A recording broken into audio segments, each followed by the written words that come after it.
Hello and welcome back to Surly Tim's. Now in this episode I'm going to cover a graphic novel by the name of Tales from the Plague, written by Dennis Cunningham and art by Richard Corben.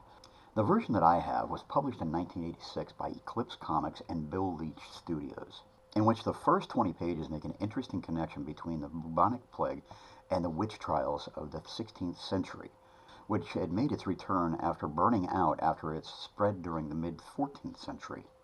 The story of Anne Ashby is told in two parts, one from the local spiritual leader, and the second from a journal from Ashby herself, that were taken from a 17th century manuscript. Now I tried to confirm the story by looking online for documentation, and I did notice some of the information kind of jived with the story that was told, but not necessarily a connection to Anne Ashby, but other people who were put on trial for the same crime.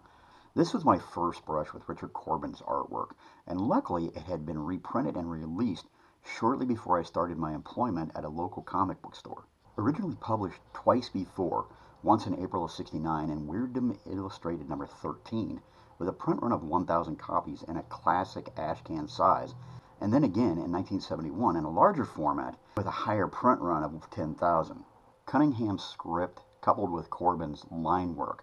This was before he gained popularity with his airbrushed work, which was a nice way to be introduced to this unique talent.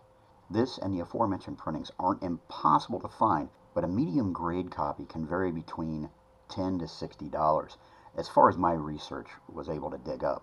Now, whether you're a fan of the subject matter or the creative team, I thought it was time to shed light upon this title, following a false market, the product of a more recent plague, that has finally resulted in a more sensible market value. So hopefully this may have piqued your interest.